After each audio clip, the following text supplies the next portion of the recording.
Hey, everybody. I am extremely excited today for today's episode.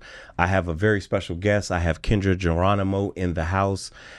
If I told you how long it has taken me to get a hold of this young lady, you would not believe me, but she is here today and actually in the studio. So I want to thank you for being here. Thank you for having me. Introduce yourself to the world. I'm Kendra. I'm an executive protection agent.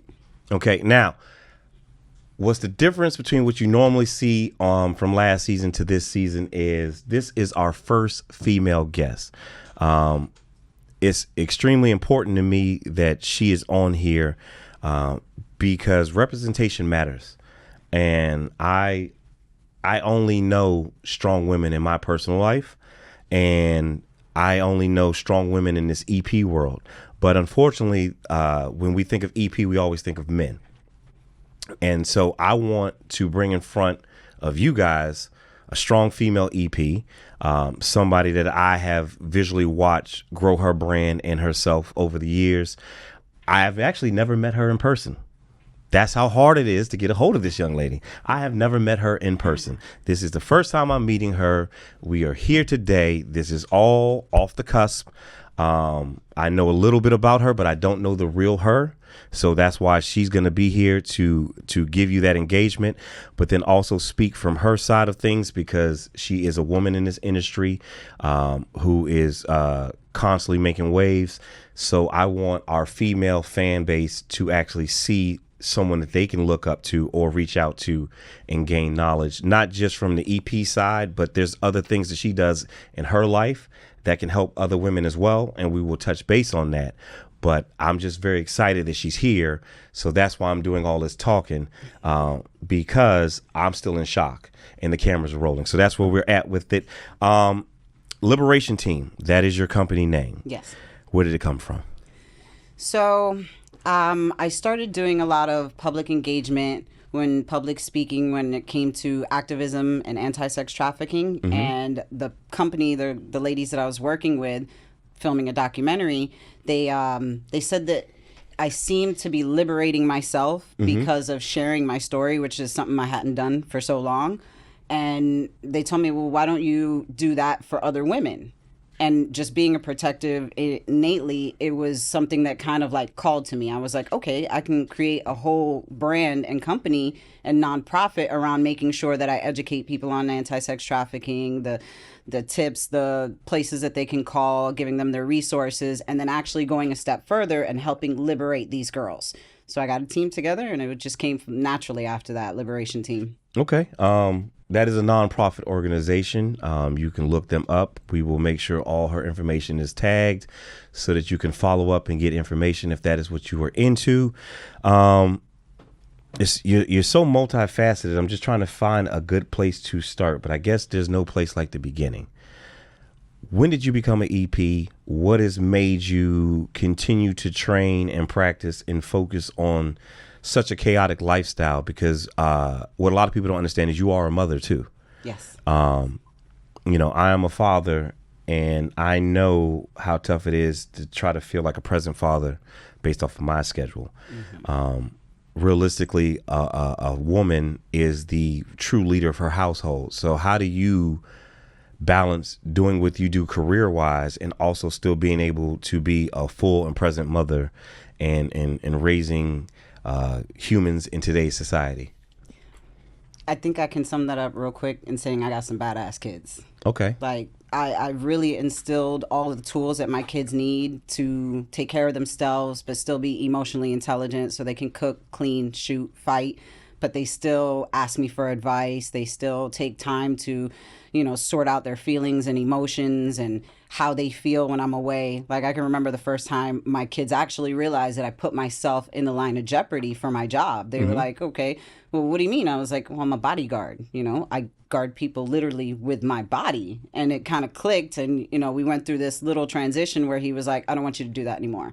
And I was like, well, first I run this house and I pay these bills. So I'm going to keep doing what I do. Yeah. But let's talk this out so you can feel more comfortable. And, my kids know me. They know how much I train. They know how much I prepare. They know how I'm set up for everything I do. I'm very situationally aware. So I think that all those things kind of made them feel comfortable. When I go do what I do, they don't worry. They worry more about taking care of themselves, getting good grades in schools, not burning my house down, Yeah. like those kind of things. Well, so you basically raise them conditionally based off of your lifestyle, number one, things that you've learned from your past in regards to your own childhood, but then also what works for you. I think that's great, number one, because obviously it's working. They're successful at what they do and where they need to be in life at their age group. So that's a win. Kudos to you.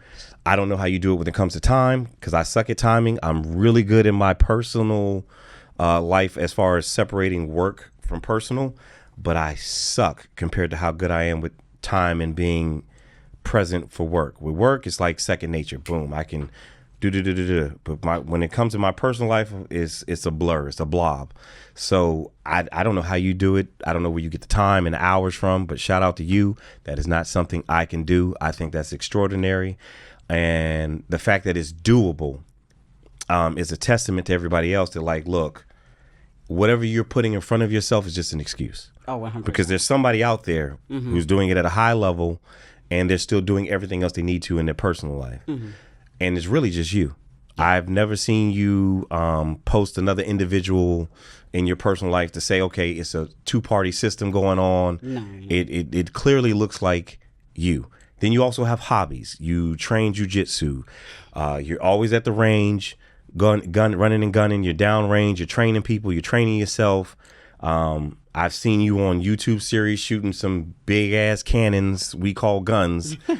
I don't know why you would want a gun that big. It's fun.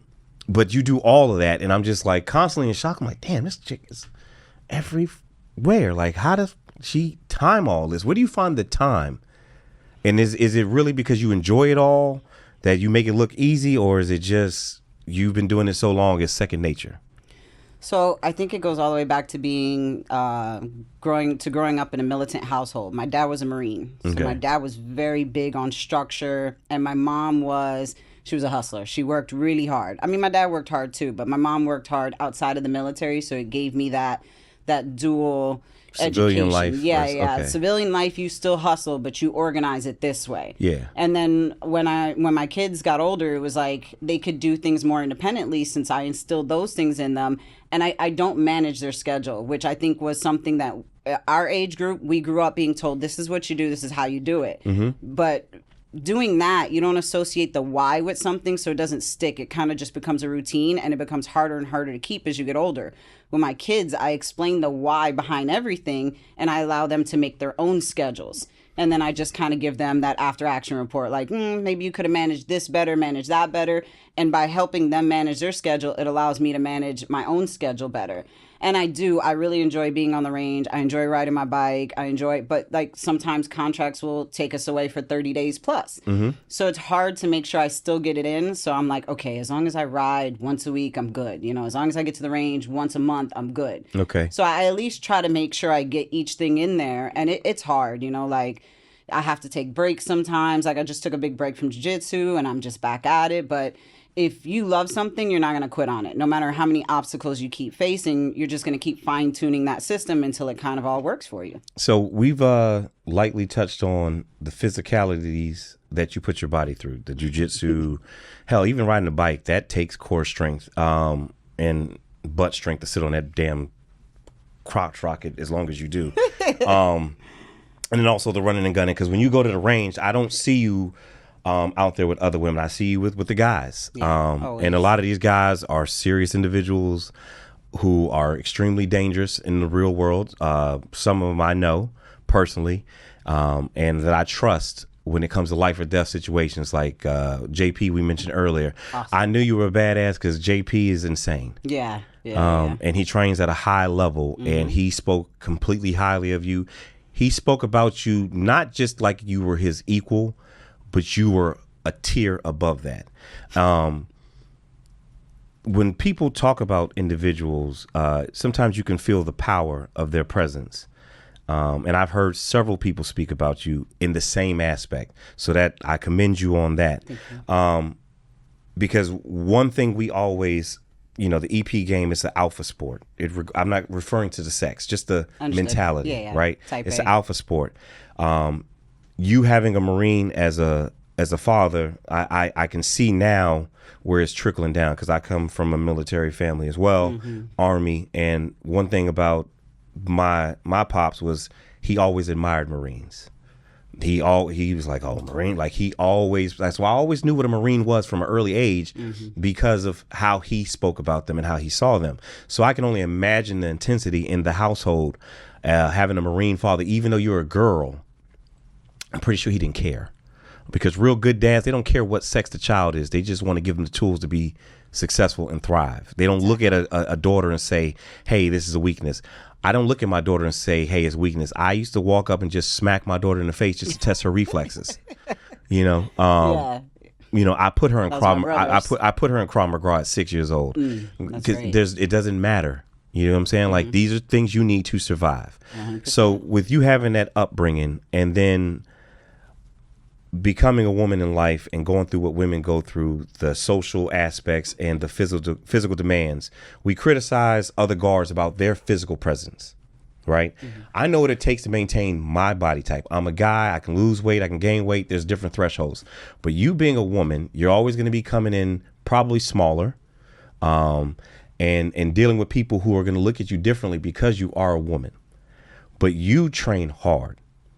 What are some of the things that you do to get your mind and body physically ready for whatever mission comes upon you, whether it be just a weekly mission, the 30-day, or just your year-round consistent routine? Because I want people to understand, like, there's levels to working hard. Yeah, a lot of people work hard, but then there's always somebody who's going to outwork you. And I've seen you outwork a lot of dudes.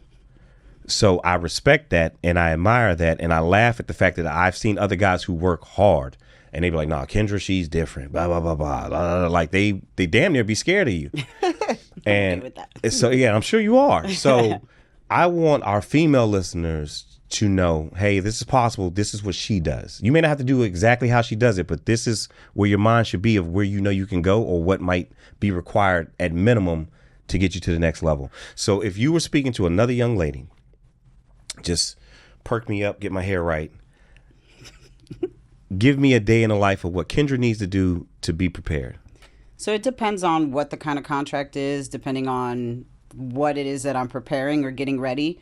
But I've always been somebody that felt like I had something to prove. So physical fitness was always a thing. Because when I was younger, I was overweight. I had glasses. I had big puffy hair. I never combed. So I got picked on a lot as a kid. Okay. And then that kind of like pushed it hard. And then I had very bad asthma, and I was super heavy. So it came to a point where I joined JROTC in high school, and they gave me kind of that drive that I already had in me. It just allowed me to really work on myself.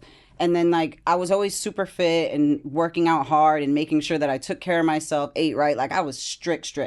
But then later on, when I started actually traveling for EP and security, and you're on shifts 15, 16, 17 hours, and you don't get to go home. You have to wake up the next morning and be there with your client at 4 or 5 in the morning, you know. And you're tired. So I ended up gaining quite some weight. And, like, I didn't have ripped abs, you know. It was just a different obstacle to overcome. Then I used to, I was that person. Like, if you're going to be in EP or security, you need to be fit. And then I noticed myself gaining all this weight, right?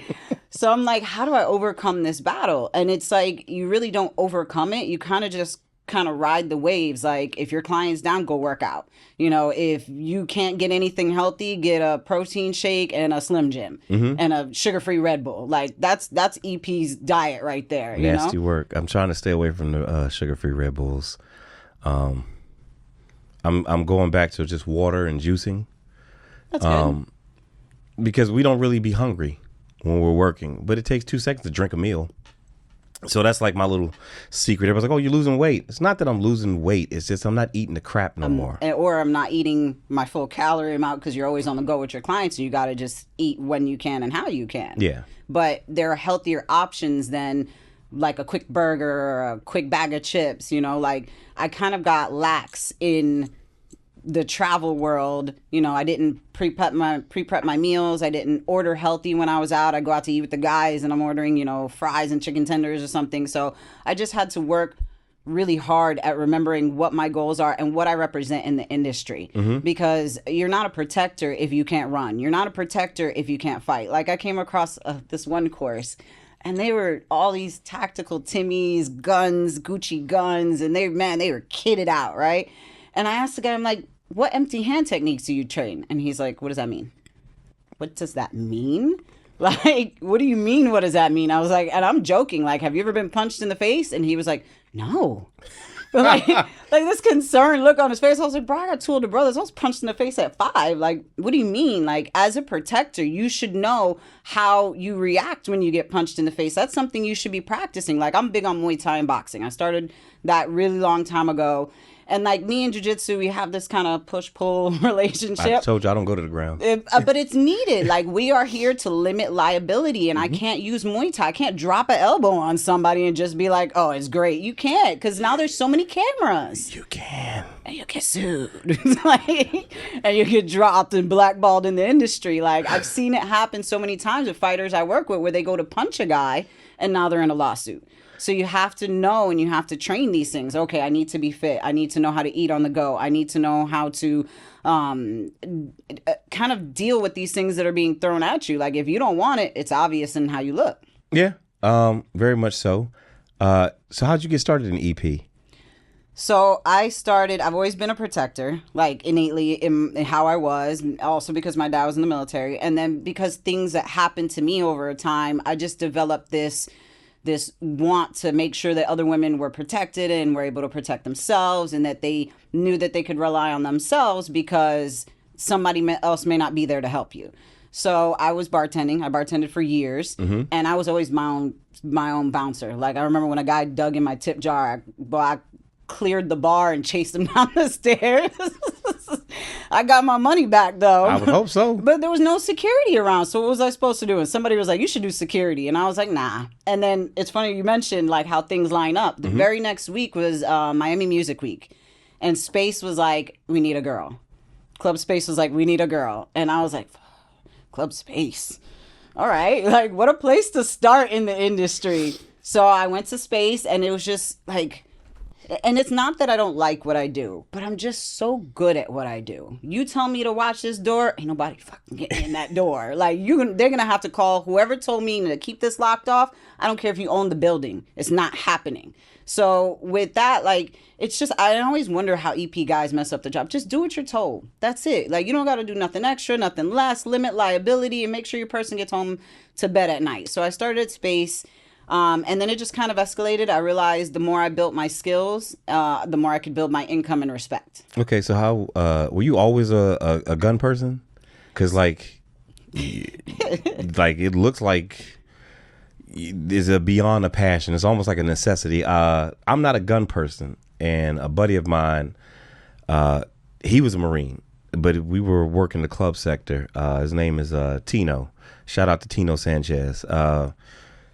He would be like, yeah, man, I just love the way the gun smells. I'm like, the way it smells? What the fuck is wrong with you? Like, who does that? And then a few months later, I'm like, yeah, see, there it is. I'm like, I'm not trying to be one of those people, because y'all go crazy with the firearms. And I completely understand it, because, one day you may need it, and it's better to have that knowledge than not have it. I've been in enough situations where I'm glad, even at the minor level of my firearm training, it was enough to put me still here. You know what I'm saying? It was enough to keep me alive. And I understand the importance of it. But like, you're a true shooter. Like, when I think of you, I don't think about the Muay Thai or the jiu-jitsu. I think you about to shoot somebody in the face. So how does that work for you? Because like, I know what people anticipate, what they want when they see me, because of my body type and my size. But how do you deal with the preemptive expectations of who a female EP is when she shows up? I think I maybe dealt with that at the beginning. I dealt with like some kind of prejudice because I was little, I was shorter. And I kind of already knew the information that I went to classes to get. But with the fact that I had classes from all these accredited places and people kind of knew what they were getting when they got me. And then now I kind of just work off of word of mouth. So you know who you're getting when you call me. So I don't really deal with like what people expect out of me. They already know what time it is. So do you feel like you have carved out a niche for yourself to make it easier, not only just to receive the phone calls of saying, hey, I'm hiring you as a female protector on purpose because of X, Y, and Z, but it's almost like, in my experiences, usually when I deal with a female EP, she's usually running a venue, or it's more from a standpoint where she's overseeing something. You're not just the overseer. Like, you're in the trenches, you're on post, you're with the client, you're moving through the room. And a lot of times people don't expect that from a female guard. A lot of times some people have issues with it, just because of their mindset on how they expect to see a woman. I literally just read a report yesterday that some political figure who is religious, like, I can't wait till we get rid of women and this no female leadership. And I'm like, do you know what that will look like for the universe if we don't have female leadership? But I know it's a struggle because it's 2025 and they still talk like that. They still think like that. And there's more women in this country than men. And yet y'all still have women out there. I've seen women tell me, hey, I wouldn't feel comfortable if it was a woman because I blah, blah, blah. I'm like, wait a minute. You're putting a limitation. I'm just really surprised that the success that you had is so visual compared to the other female EPs that I know. Well, so I didn't start at EP, I've been doing this since 2010. I started in nightclubs. I started at events, Caribbean festivals. I started, like every type of security that there is where I went through to get to EP. So like some of these girls that just kind of walk into EP, they don't seem as seasoned because they've never wrestled with a dude your size. And I'm like, oh, I've been left alone, had to wrestle two dudes his size, because that doesn't really happen as much in EP world as it does in bouncer security world. And I was in nightclubs for a long time. Yeah. So I just feel like I'm a little bit more battle tested, and I serve a better purpose than just management, which now, I'm not opposed to. Now, how do you market yourself, though? Because I know a couple ladies who are in the industry and they all struggle with the promotion of themselves for people to know that they exist. How do you make the world know that you exist? So I don't market. I take courses from the people that are key in the industry. So like when you were saying that, I kind of popped up with a couple of people that you knew in the industry, that wasn't on accident. Like, I don't need to market myself. I need to go learn from these people that are the best, and I build up that value, and that value speaks for itself. So the people that speak about me, it's because they've worked with me or trained with me, and they see my work ethic. They see how hard, I grind for it. So they end up telling somebody else. So again, I really don't market that I do EP, but I am who you expect. That's actually a genius way to get on in different environments, is to go meet it head on. A lot of times people wait for the opportunities to come. But they're not. To my 5'2" self, they're not coming my way. Yeah. And that's what I'm saying. It's like, you're only 5'2"? Yes. You seem taller. 5'2.5". But what's funny is that, like, I notoriously get that. Like, even standing far off from somebody, they're like, oh, that's cool. And then when I get next to you and take my shoe off and drop down. Yeah, because I like, dang, really? Usually I'm good at peeping people's height. I was like, 5'2", you don't look that little. 5'2.5". I guess you got a heart of a giant. I don't understand. But that low key is genius to say, you know what? I'm gonna show up. I'm gonna train with them, make my presence felt, and then that's really it. That's your way in the door. I always tell people the hardest thing to do is get in the room, but once you're in the room, it's all good. Oh, so no, I earned my way into the room. Yeah. Can't nobody take that from me, because I was also something, like being a bartender, there's a lot of flirtation, which I was never a flirtatious bartender. I got the liquor, you got the money. You're going to have to. No, nobody's looking at this thinking that you come across flirtatious. No? Oh, okay. I think you probably were a heavy pourer. I was a very heavy pourer, which is why I got tips, and then I didn't play, which is why I didn't have to deal with that. Yeah. But in the EP industry, it's not based off of your looks, it's based off of your value. I mean, yeah, your heights wise and looks wise, but it's based off of your value. Can't nobody take that from me. There's no man that can say he gave me a job and an opportunity. Mm-hmm. No, I worked for that job and that opportunity, and that's why it presented itself. So that's why, I stand 10 toes down how I do. Okay. So this is something I normally ask everybody who comes on the podcast. I ask them two questions. Number one, what's your why? In the EP industry, my why is because I'm good at it. No, Because not the EP. I want you just to think about your life and what you're pouring your energy into and how you're summing things up. Okay, this is for the kids. This is work. Blah blah blah blah. What is your why? What puts the battery in your back other than being a mom? Outside of being a mother, who are you? What's your why? I'm a protector. Everything that I do, no matter what industry it is, I'm always protecting someone or teaching them how to protect themselves because I know what it's like to not have that. Okay, see, there you go. See, you was going, oh, no. See, It's kind of the same thing with EP. I know you don't like opening up about who you are, but the world needs to see that to understand that, like, online you may see one thing. Online, yes, I get it. I see a badass chick who will shoot the hell out of you if need be, and she can take care of herself. I commend that. But then when I make a phone call to say, who is she? I need to know the real you too, because one day I may have to call you to say, hey, look, can you go do this detail? Mm-hmm. And I need to know that person's why. That's why I ask everybody that, because I want everybody to know, yeah, it looks great on camera, but we go through things. We're human. We deal with stuff, and this is just another part of who we are. Mm-hmm. So I ask you, what's your why? And I'm glad you were able to actually vocalize that. So that was the first thing. And then the second question would be, if you could talk to, I don't know how old you are now. I'm not going to put that online. But if you can go back, I'll say 15, 20 years. Because you said 2010, right? Mm-hmm. So let's say 2009. If you can go to 2009 and talk to little Kendra and say, hey, yada, yada, yada, what would you tell yourself? To not give up.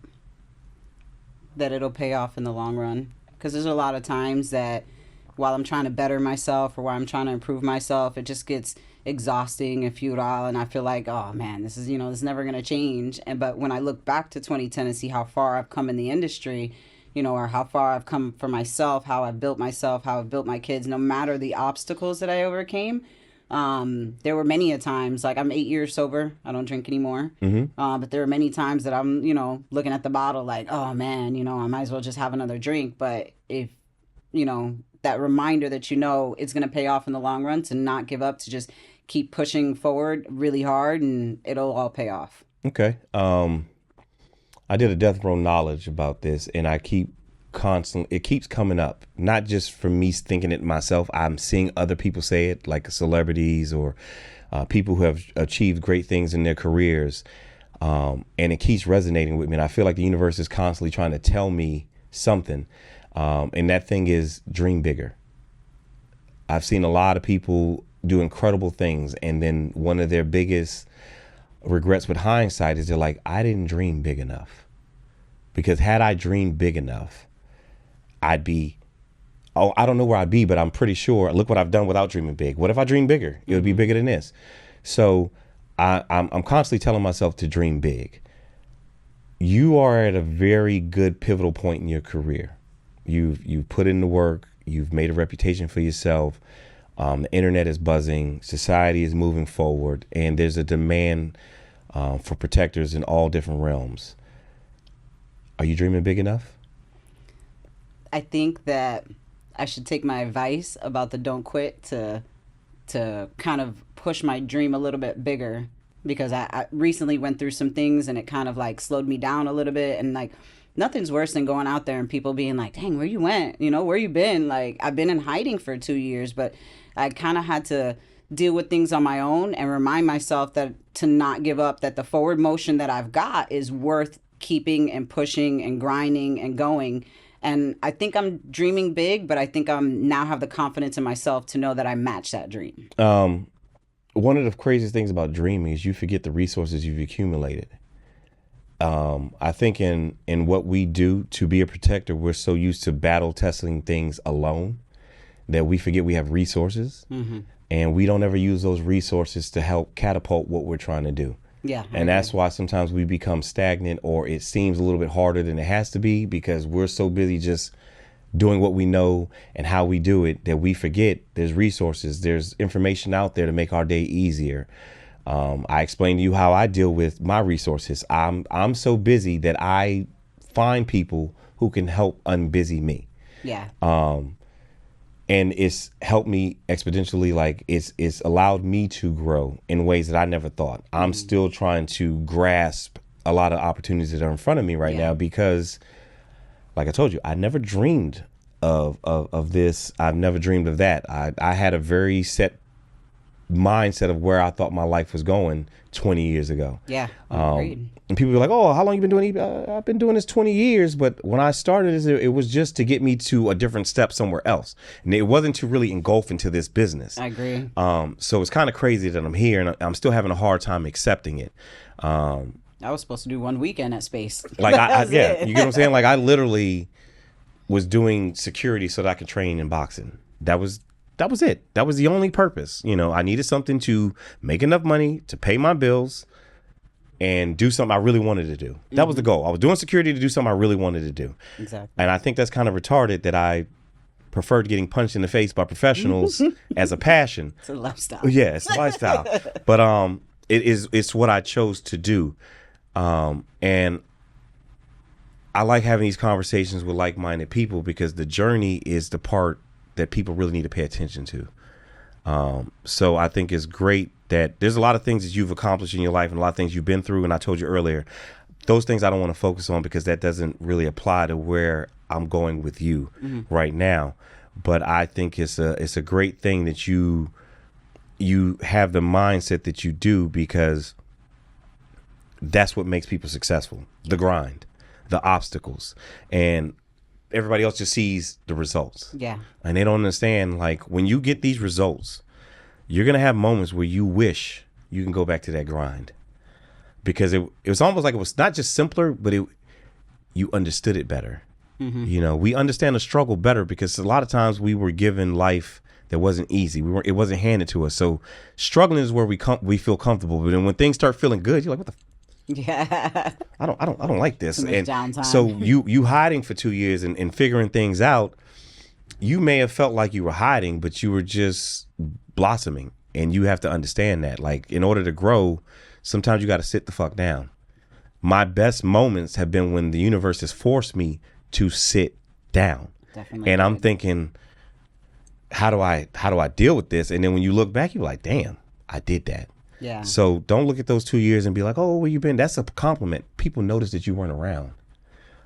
That's when it's crazy when you've been gone for 2 years and people, oh, hey, how you doing? That's when you should be worried, like, oh, y'all didn't notice I was gone? Yeah. Yeah. When they say where you been, it's because you had an impact. You made a gap of the universe where when you weren't around, they felt it.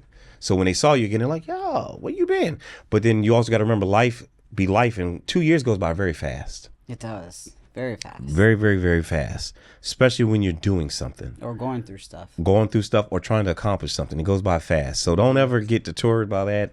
Don't let it have a stain on your mobility of where you're going next. You're doing just fine, because there's a turtle out there on its back and there's nobody to flip it over. It's one of those stupid sayings I say to myself, but anytime, because to me, that's a bad day. I read the quote. I was like, that is the dumbest and smartest thing ever. But ever since I read that, I don't consider myself to have a bad day, because I know there's somebody else going through way worse. My problems are a luxury. Yeah. You get what I'm saying? Yeah. My problems are a luxury. So I'm just going to walk through it, because it's a little motivational thing I say to myself when I'm feeling pain, when my body hurts, when I'm going through something, like, you know, you get that phone call that somebody needs money, and then 5 people call you saying they need money, and then your bills are compiling up, and then your invoices aren't hitting at the same time. You're like, fuck, things are getting tight. You know, you're making good money doing this, but it don't always come in at the same time. It's not consistent like that. Yeah. People have to understand that. I tell myself, I'm built for this shit. If not me, then who? Who better than me? Thing. Yeah, I do. Who better than me? Who better than me to be the father to these kids, or the partner in crime to these women that I've had children with, or the son to this mom who loves me dearly, but she can see the fatigue in me and be like, son, you need to rest. That's great. We love you. We need you here. But I'm so busy going grind mode. I'm going hard. And I look at my mother. I'm like, well, you the one who taught me this. So what you mean? And then I have to realize she's telling me this from wisdom. She taught me this, so she knows the end game if I don't rest. So it's just like little things like that you have to accept as a part of your career, your EP journey, and things like that. So I want you to keep going, because the universe needs you. You know, these people watching, they need you. They don't know it yet. I know it because I know what women will have to deal with soon.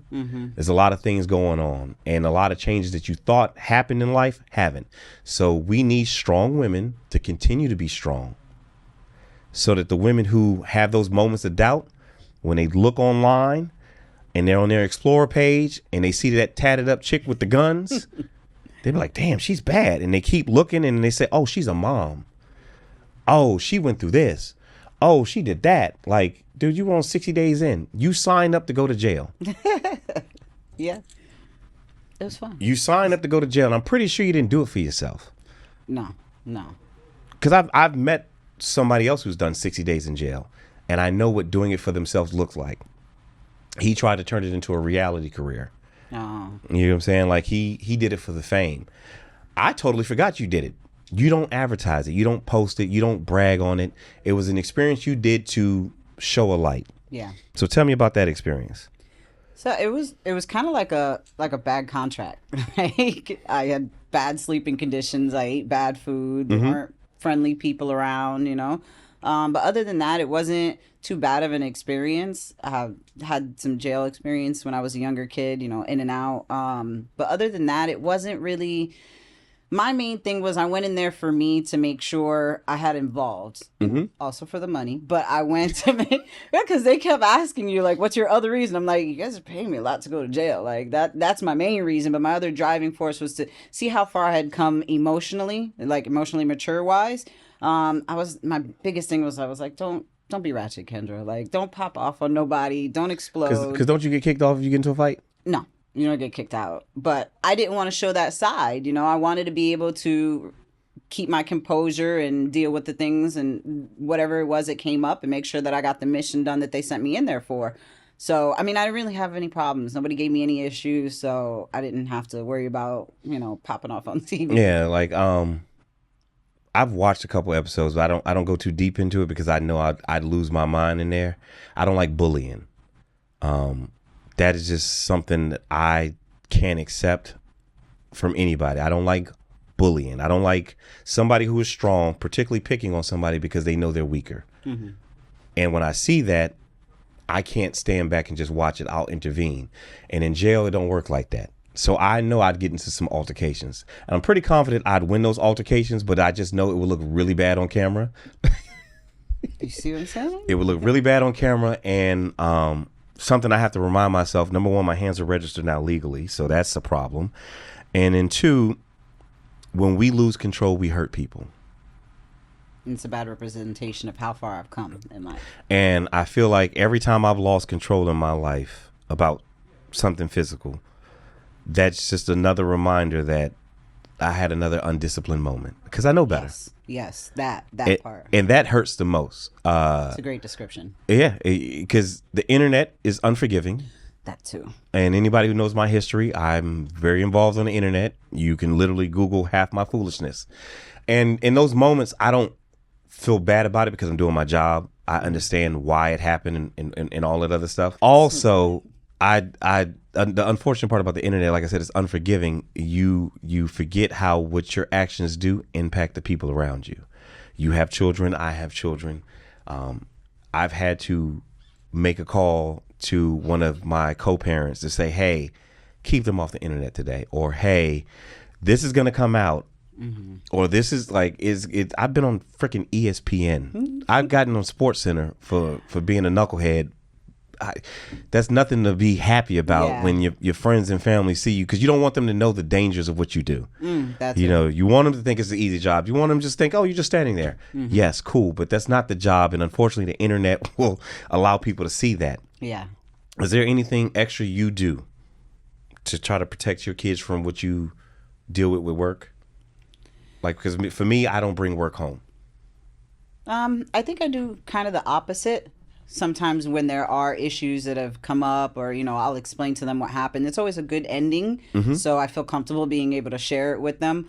And it kind of gives them the reality check, because my oldest is going to the military. You know, he's thinking about doing some like security forces stuff. So I definitely want him to know the types of things it is that I go through. But I feel like being able to wrap it up at the end that it was a good story and I handled it is something that's comforting to them, you know. But aside from keeping it away from them, Not really. I mean, we sat down a long time ago. I told them about my history, my past, the things that have happened to me. And surprisingly, like, I got such great kids. They were like, that's amazing that you were able to turn around the things that happened to you, which blew me away that they said this because it's not something I anticipated. Like, they definitely showed their maturity at that time. They were like, we see why you're so hardcore about what it is that you do. We appreciate that about you and we love you for that. And that's something that they internalize too. Like, they are big on, women's rights. They're big on protecting yourself. All of the things that is that I fight so hard on independently that I never forced them to do, they take on naturally. Okay. So I'm going to pivot a little bit because I want to make sure this is addressed and I want to put the word out as much as possible. I want all the camera time. If you're going to watch any part of this podcast, give these next 5 minutes all of your attention. Now, you said you're a protector and you live by that by doing something I totally respect. You have a training course for ladies. It's for them to protect themselves. And it's not a training course for EP ladies. It's a training course for civilians. So I want you to take however much time you want. I want you to put that information out there. I want you to let women know where they can find you, how they can get in contact with you. I want them to get over their fear of going to a training course. I want you to let them know why they should be there and then what they will learn and what they will have as tools in their little tool shed to help them move about confidently in life. So I'm gonna let you take it. I'm gonna sit back on this one. Okay, so I'm a protector, but I'm also an instructor. So this ladies course that I have coming up this weekend on the 16th will actually be the first all ladies course. The 16th of what? Because they don't know today's date. Yes, August 16th. So that'll be the first all ladies course that I've taught. I've coincidentally taught some small groups, with just private groups, but this will be the first all ladies class that I teach. I like for men and gentlemen and the women to bring their sons to it and feel comfortable to be able to train as a family. So I'll do separate courses. Sometimes I do just stand up and situational awareness. We'll do some hand-to-hand, what happens when somebody grabs your wrist. Very easy movements. That's not something they have to go buy a gi for or shin pads or go to the gym to train. If somebody pulls your hair or somebody puts their arm around you, somebody puts their arm around your waist, how do you get out of those things? So I teach them the fundamentals. I'm like, okay, this is how you're pivoting against this. So it's not a movement they have to remember. It's a concept they have to remember. But I teach them that there's a toolbox. So firearms is all the way on the end of the toolbox when I'm teaching because I want to build up people's minds first because that's your first and most powerful weapon. So you have to be able to decipher which of your tools in that tool chest is going to be what you utilize for that situation. But if you're not aware of that situation, then you are going to be caught off guard. So situational awareness is one of the biggest and most important things I teach, and I take about 20-30 minutes just to talk about that. Cues, awareness, not walking away. You're looking at your phone, not having two headphones in. So it kind of begins to open their eyes. So even if they don't see the things that happen, because I have a company called Avert Em. That's where I teach self-defense.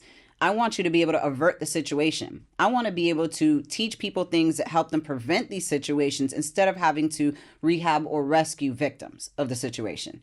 If I can help get ahead of that and teach you things to protect yourself there, then that's what I'm fighting for. That's what I'm doing it for. Okay. So I teach them the hand movements. I teach them a couple of movements on the ground. And then we go out on the range and we explore some real life situations, not just, diamond drills and all that. Like I'll get the silhouette figure with the one on the end and, they're shooting horribly and I'll just go over, I'll calm them down. I'm like, hey, that's a man and he's got your daughter. I have never said that to a woman and she didn't get it on point.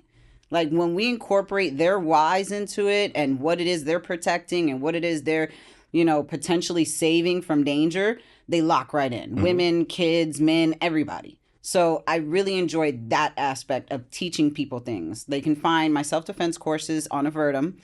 I teach seminars on sex trafficking and what that looks like and how to avoid those and resources and, places that they can go if they've been a victim and they want to feel comfortable, like group conversations. That's in Liberation Team. And then I also do a lot with security. Like I teach with Offshore and his courses. And I really feel good being able to implement these things on other protectors, the things that I've learned, being able to share that with them. So I love being an instructor in general, but I definitely root for my ladies. I always go to bat for them. You know, I always tell them they can feel comfortable in any of my courses, even offshore courses. You know, because I knew how hard it was for me to be the only girl in the gym, the only girl in the bike life, the only girl in the range, you know. So I want them to feel like they can keep up and they can do this too. And like more often than not, they end up out shooting the men. So, well, my experience is women are more accurate shooters than men. Sometimes, yeah. Like I said, in my experience, I can take a green woman and she'll shoot better than the green guy. I don't know why. I don't know why it happens like that, but they love to let it rip and go, oh, okay, you got it. They may not have the proper technique, but if I tell them they got to put a hole through that wall, they're going to put a hole through the wall. Because a lot of people don't understand that most shootings and engagements happen within 7 yards. Yeah. They think it's like the movies, like he's over there, I'm over here. No, I'm here, you're there. And they might be able to reach and grab the gun. So what we doing? You know, but that's nor here nor there. I'm glad to see you posting it. I'm glad to see you advertising it. I hope that you do this in multiple cities. I hope that you're able to travel around and really put this out there. You know, if there's a sponsor who's interested in hearing this information, if there's guys in different cities who are like, you know what, that's a great idea, maybe she can come do it for the ladies in my city, please think outside the box. If you are a girl dad like I am, you're definitely going to want to send your child to it. My daughter's not available. I already checked her schedule, but she will be taking the course. But if you are truly a protector, whether you're a man or a woman, and you're watching this episode and you hear about this course and you don't immediately think about your wife or your daughter learning from her, then something's wrong with you. So I highly suggest that you find a way to reach out to her either through Instagram or her website. She has a great marketing person named Mylene. So there's many ways to reach out to her. Do that. Let's get the word out. Let's make sure people understand that we need to protect our women.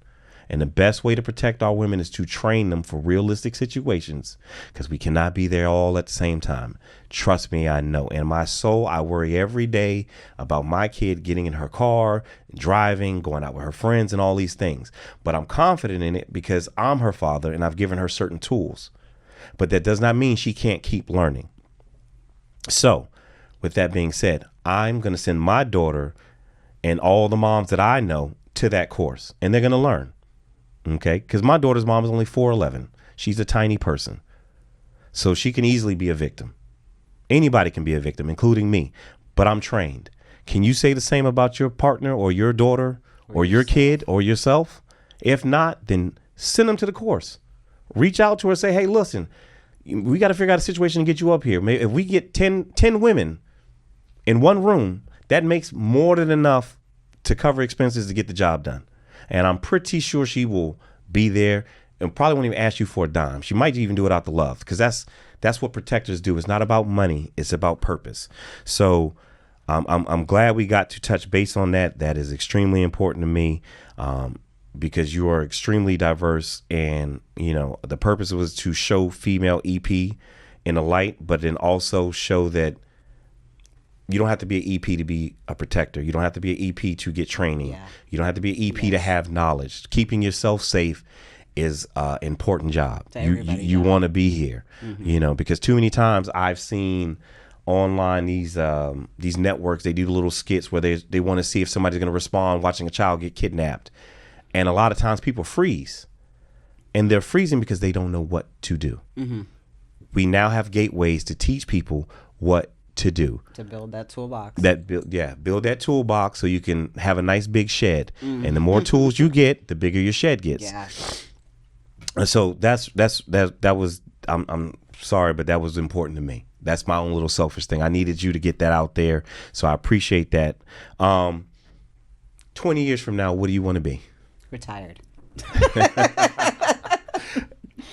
I do. I live such a fast life that I'm definitely looking forward to acres and a wraparound porch and gardening and like just the total opposite, think of what I've lived. Don't get me wrong. There's going to be a gun range and a spot for me to ride my bike. You know? I was going to say, because I hear the word retirement, and retirement means so many different things for different people. A lot of times people hear retirement, they think of not working. And in today's society, the way the economy is going, there's no such thing. No. There's no such thing as not working. You can't truly retire. There's going to be a hustle somewhere. There's going to be a stream of income somewhere. But mentally, there got to be a retirement on some of the stressors. Yeah.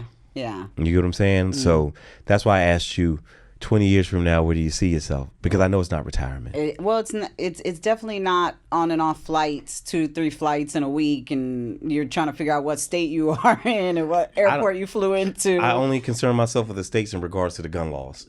I mean, that's true, but I mean, when you're getting picked up and you say, oh, I'm at Fort Lauderdale Airport, and you're really at Miami Airport, just because you've been spun around so much because of the job, like that part is what I'm looking forward to, eventually. And I think I tried to leave the industry before, and it was just like, it's just what I'm called to do. Like sometimes you got to be okay with what you're good at. Yeah, and that's what I said. I'm just really good at it. So, and then it definitely contributes to the world making things better by doing what you're good at. You know? Yeah, you got to feed the universe what's feeding you. What would you give advice to the men who come across women and they have this nature of how they feel like they should talk to women, how they should treat women in the business? We don't ever give you guys a chance to say, hey, maybe y'all should do it like this, or maybe this will come across better when you approach and you do things, or hell, even how we treat females while we're on the job. Like, I'm aware of a lot of things because I've made a lot of mistakes. I don't consider myself to be an aggressive person, but I know perception is reality. And when we're in our roles of the job, we talk very stern. We don't like to repeat ourselves. We don't like the back and forth. This is what I said. Mm-hmm. You should listen now. Like we very much have that attitude. And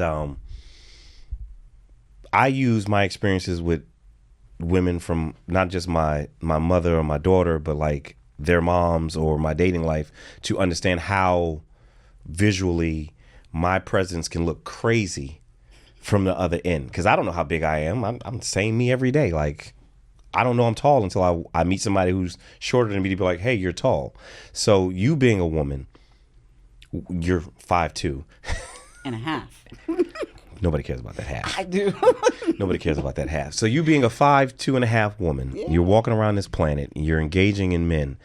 What are some of the precursors of giving you red flag, green flag? Maybe he should move like this, or this is creepy, this is not creepy, this is how you should approach me. Can you expound on that a little bit, just to open it up so that guys can get something out of this just as much as the women? Because a lot of times we watch women engage in interviews and stuff like that, but we don't have the sensitivity to understand a woman's perspective. Understood. So I want a woman's perspective on dealing with goofies like me. So in the industry, I don't really want anything else besides to be treated just like you would treat your other partner. Like, I don't want you to necessarily hold the door for me. If you're going in before and it just so happens you're holding it for a couple people, cool. But I don't want you to trip over your feet to hold the door for me. I don't want to be called ma. I don't want to be greeted with a kiss on the cheek. Like, you wouldn't do that to your homeboy. Don't do that to me. I mean, some of my boys, they show me love. Now, I'm playing. but family is family. You know what I mean? If I ain't seen I'm back on a trip with somebody I haven't seen for a while, that's different. But for you to meet me and be like, "Sup, ma?" Like, I had a guy try to kiss me. I turned my ear. It was so loud in my ear. The whole situation was awkward. He's like, "I'm so sorry." I'm like, "Well, why'd you do that?" He said, "Because you're a girl." I'm not a girl. I'm an agent. Okay. So I want to be treated. The only thing I like being treated differently is I need a bathroom. I don't pee outside. I say this all the time. Like, that's it. That's the only difference between me and you, is I'm not going out back to pee. So just accommodate me for that, and then we could thug out whatever else you need to. But when they start being extra nice or extra sweet or writing me outside of the group chat when they should be writing me inside the group chat, I start to see where it's going, and I kind of shut it down. Like, I'm not, again, I don't feel like I give that welcoming energy for that. So that kind of shuts a lot of that down to begin with. And I just, I have my standards, I have my rules, I have, my parameters. Like, I don't date within the industry, so that cuts all that off. Mm-hmm. Like, I don't have a track record of this is my ex and this is my ex in the industry. No, I just don't date in the industry. So you're going to respect me how it is, because it's only business. Okay. So I lay my ground rules. I don't wait for them to give green flags or red flags. My face says it first, and then if not, my mouth is going to say it second. It seems like them fingers too. You do a lot of finger pointing. You got to relax. You got to relax. Latin. At least it's not the bad finger. I think guys should hear that and take heed to that. But then also something you said, I don't date within the industry. I think that's extremely important. But I understand why some people do that. It's very hard to spend the amount of time you spend working and it not just make your life easier. You pick somebody who understands what you're going through per se.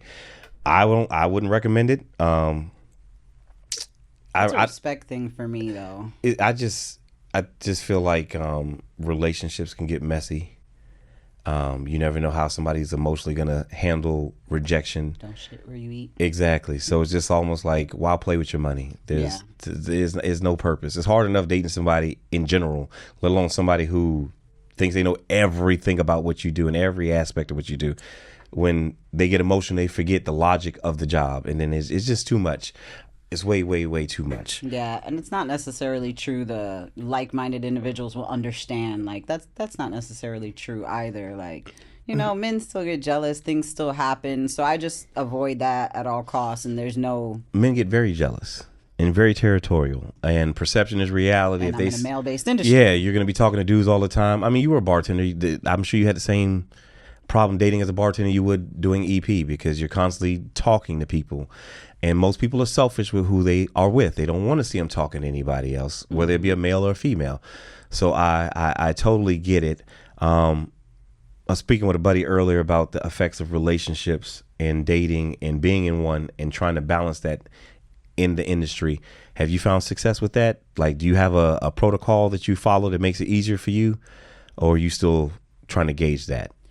I don't think I have a issue with my job and dating because, again, I say what it is at the door, and that's your choice, whether you want to stick around or not. Like, I've dated somebody that didn't even shoot guns. It never even picked up a gun before. And I'm like, this is who I am. This is what I'm about. I don't misrepresent myself. When I say who I am, you can guarantee that's who I'm going to be later unless I'm evolving, you know? Mm-hmm. But I'm always real, and I always keep it real to avoid any issues. Like, at the door, I don't want no more kids.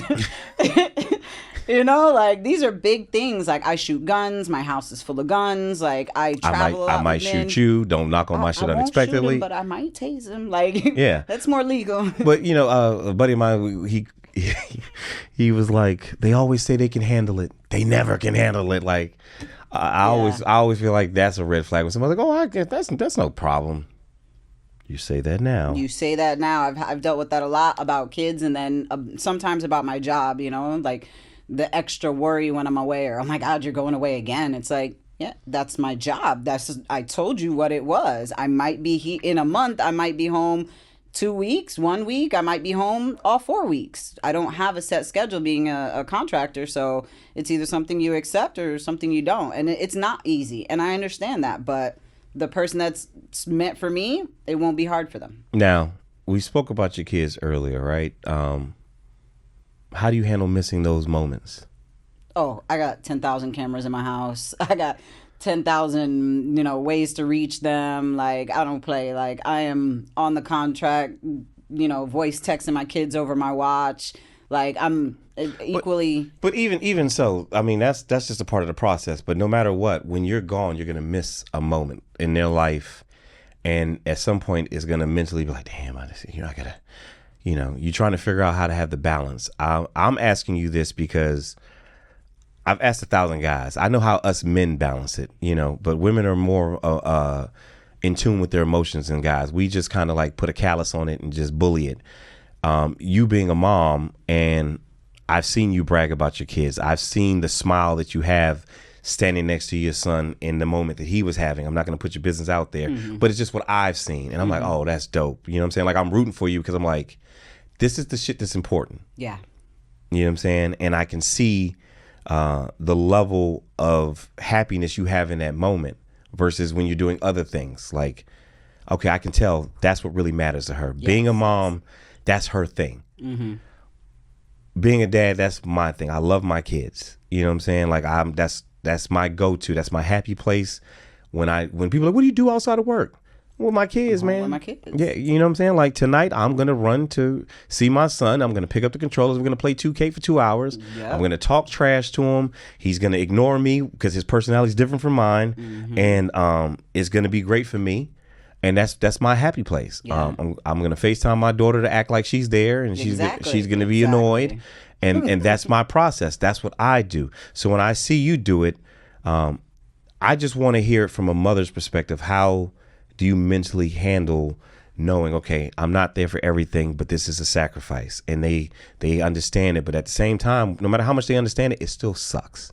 It still hurts. Yeah. How do you push through that? So I think in all of my career, I've only missed one competition for my son. And like coincidentally, they actually didn't go on that time. So I really didn't miss much. I try to book since we make our own schedules, I really, really try my hardest to make my schedule around their schedule. And so I can be attentive. If not, I'm FaceTime mom. But like, so my son should be going away to the military soon. And he's like, yeah, you know, you're going to fly me to Texas, stay in a hotel with me, and then walk me all the way to the door, Mom. Like, I was like, oh, you want me there? He's like, yeah, I want you there. What do you mean? And I was like, okay, you know, like that made me feel good. That made me feel like he felt like he needed me, but he could do it on himself. Like he said, you know, if you have to work, I understand. But of course, that's not something I'm going to miss. Yeah. So that to me is worth more than any money I'll make on a contract. It's just like, sorry, guys, I can't. My kids need me. Yeah. I mean, that's realistically, I will say no to money. I have no issue saying no to money. Like you said, we can kind of make our own schedule for the most part.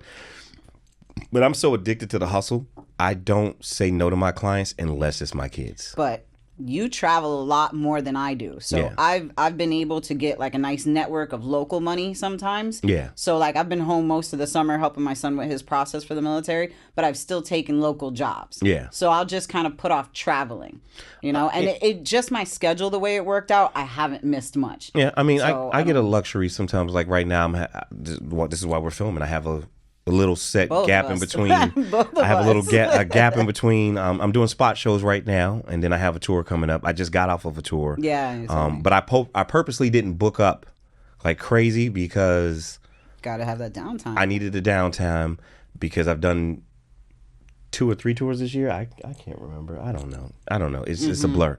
I know I've been gone significantly enough that I need to reset balance and get everything in order. You know, school was starting. Yep. My daughter's second year of college is starting. So I wanted to give them an opportunity to have their father around before he takes off again. Exactly. Because as much as they are understanding of it, at the end of the day, they ain't trying to hear that shit. Yeah. Like, you know, like, where you at? Like, it brought me pure joy to take my son to the first day of school. Exactly. All he did was get out the car. All right, Dad, I'll see you later. Like, yeah, but I got to be there for that. So, like when I came home, so I used to have a live-in nanny. You know, she progressed in her career and, you know, she moved out and did other things and my kids got older. But she used to be the one to take them and to do all this. And, you know, sometimes they would walk to school. So, like, when I came home from a contract, I was home for like 30 days. And I was like, you want me to drive you to school? And they're like, why? We could walk. I'm like, I'm home. I could drive you. Like the joy of that 5-minute ride of you ignoring me just brings me so much peace. You know what I mean? Like it's keeping that balance between work, rest, and family. You know, I get to look to the right and just see this big ass kid tuning me out, looking at, and it's like, it also brings me back to when I was a kid. It's like, damn, I get it now. Like it's so full circle. It's a crazy feeling. But I'm happy I'm here to feel it, you know. I don't think I had that full circle moment because I was very independent, very young. So I feel like I'm giving to my kids what I didn't necessarily get growing up. I'm doing that, but then the reason why I say full circle, because at the same time, my kids are so good. I'm very blessed that I picked really good mothers and a really good foundation that sometimes I feel like I'm not deserving. Yeah. And then I'm like, fuck, I need to... like I'm not giving them enough, or I feel that's how I Yeah, and then I also feel bad for my parents. Like my mom, like, damn, you didn't deserve that. Like, Mom, I'm sorry. I've done that. I'm sorry. I was such... we were kids, so we don't need it, but it's needed once you gain that maturity. Yeah, like, Mom, I love you. I appreciate you. Like, you really... Because, I mean, I wasn't as bad as other people, but I did a lot of unnecessary stupidity, and I feel stupid for it because I was always stubborn. I've always been me. It's just 20 years ago, I was 10 times more ignorant. This is the evolved version of me, which is still a train wreck. I'm a bright line. I'm a bright line express without stopping. Oh, wow. Please believe, but it's a gift and a curse because the industry gives you a lot of chances to see things that you may not ever do, and you get to live other people's lives, with their budget that you don't actually possess.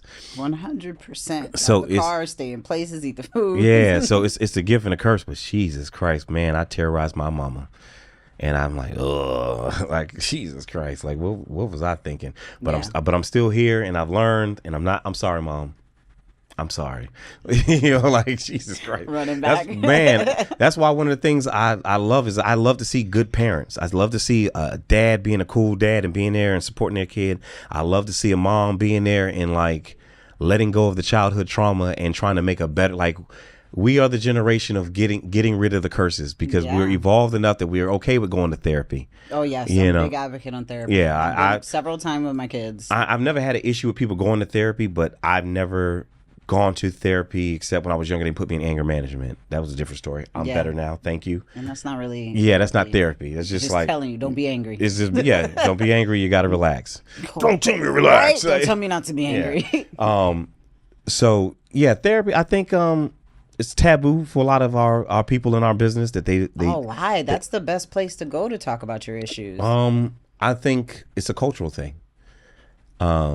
I think white guys are way more comfortable with their feelings and expressing themselves because they've been in environments where it's okay to express themselves. I think the brown and black guys in our business, hell, even the Asian dudes, because they have a cultural similarity to us too. Agreed. It's pretty frowned upon to talk emotions, to show emotions, and yet everything we do is to examine and focus on other people's emotions. So how can we do our job if we're not in tune with our own? Yeah, and sometimes you need that release because it becomes a lot, especially when you're in high risk situations. Like you're just putting that stress in. Yeah, we compartmentalize, but that's not decompressing. Exactly. Some people don't do that. They just go home and relax, but they don't actually let go of what it was or say how it affected them. Like you get a gun pointed at you, I don't care who you are, that changes you a little bit, and you should talk about that with somebody who's an outside perspective outside of your head. Yeah, because thoughts inside be rough sometimes. I've had many guns pointed at me. Yeah, but I mean, especially somebody for their first time, like they just kind of create this different pathway in their brain, like they just cover it up and keep covering it up. And that's also really dangerous for people in our industry because you can become this ticking time bomb. We have a lot of veterans. I'm so glad you brought that up. We have a lot of people with bad childhoods. Like you have to be able to release that at some point so you can do your job better. And it goes back to what we said earlier. It's like when we lose it, people get hurt. Oh, yeah. Because we're here to limit liability. And not just that, we're trained. So if we're trained individuals who lose our cool, that 30 seconds, that's all it takes to change your life and that other person's. That's why I always have a joke like, listen, you got to relax because there's going to be some life-changing events. Because if I go there, you'll never be the same. I'll never be the same. That's what I was just about to say, yeah. It's like, why even put me in that predicament? Tomorrow will be a better day. But if they don't go to therapy, that person that they're gonna black out on is paying for things they didn't even do. Exactly. And I'll be very honest, I've had moments, especially when I was doing the clubs. Oh yeah. Where I could have chilled out a little bit. Like I didn't have to take it there. But Agreed. They caught me at the wrong day, the wrong time, and they kept pushing. So when they pushed, I gave them what they were looking for plus more because now I'm giving you my stress. Yeah. My issues. You know what I'm saying? And now I got to check your ID and show up to your house so I know where you live because I'm thinking you're going to come back or you should come back because what I did to you, Playboy, if the shoe was on the other foot, you got to see me. Yeah. You know what I'm saying? And that is not a good thing to do because you not only putting yourself in danger, but if that person sees you years later and you with your family, or the establishment, like you said, they can come back. They're coming. Spray up the front. Oh, he works the door. Yeah, exactly. That's the day you're off. I mean, I actually had a guard once. This was on South Beach, and an individual did something. I told myself, "Oh, I'm not gonna punch him." I made a rule. I'm like, "No, I'm not punching people no more." And I smacked the shit out of him. And my car was like, "Man, you can't be doing that. You inside, we at the door. You over here smacking people when they come back. They not gonna." And I was like, "You right." You're right. My fault. And it's like you don't think about those things in the moment, but you're supposed to be a professional. You know what I mean? Like we're not perfect. That's why I tell people we're not perfect. We're gonna make these mistakes, but let's mitigate how bad these mistakes are. Yeah. So therapy does help. I've been going hard on it for what's it, 2025? I think I jumped into it 2024 because I was in a position where I knew I needed help. And the outlets that I normally use it wasn't gonna crack it no more. So I had to go deeper. And Awesome. I'm in a happier place. That's great. I'm in an amazing place. I ain't smacked nobody in a long time. Kudos to the therapist. Yeah. Shout out to all of them. It ain't just one. I'm a hot You got a mess. team. I gotta listen. I gotta spread this shit out. But I want to thank you for coming in today, making time. It took you a year to respond to my messages. Thank you for being patient. Yeah, I appreciate it. I want to thank JP for giving me grace and explaining who she is and how she is, so I didn't take it personal because my feelings were hurt. I was like, damn, she beefing with me? Who, you know? But yeah, I really want everybody to just engage with Kendra on the next level and understand that there's room for all of us. We have ladies in this field who are doing this at a high level. They're well trained. They will kick you in the face. They will shoot you in the face. Everything that a man can do, there's no gaps in regards to that. So if you are a client of mine and now you realize, wait, my wife might need protection too, this is the route to take. You can get a female agent to travel with your spouse and know that they're protected the same way you can get a guy. And to me, I think the women, I feel more comfortable that way. It just makes more sense. I think we need to brand more women in this industry and show them in the limelight on these TMZ commercials and these candid shots to understand that there are protectors out there who can get the job done. I guard men also. Oh, yeah. Yeah, you're right. I'm sorry. See, there we go. Being a guy, boxing people in. Yeah, look, let me not do that to you. Let me not do that to you. Not name drop here. I have some hitters. Yeah, so I'm sorry, but this is another special episode of the Silverback Syndicate. I want to thank my guest, Kendra Geronimo, again. Thank you so much. I will make sure all of your socials are blasted all over the place. Hustle Queen is my main one where people can find me. Okay, there you go. Hustle Queen on Instagram, TikTok, everything you can imagine. Just Google her name, it'll pop up. Yeah. Because low key, she is famous. There's a okay. lot when you Google me. And make sure y'all tune into the repeat episodes of 60 Days In. She's on season 8. If you want to know exactly what season, I want to thank you again. You know, inshallah, your career goes higher than you expect and you dream bigger. Che, thank you for that. Yeah. And just remember, together, apes strong. See you for the next one.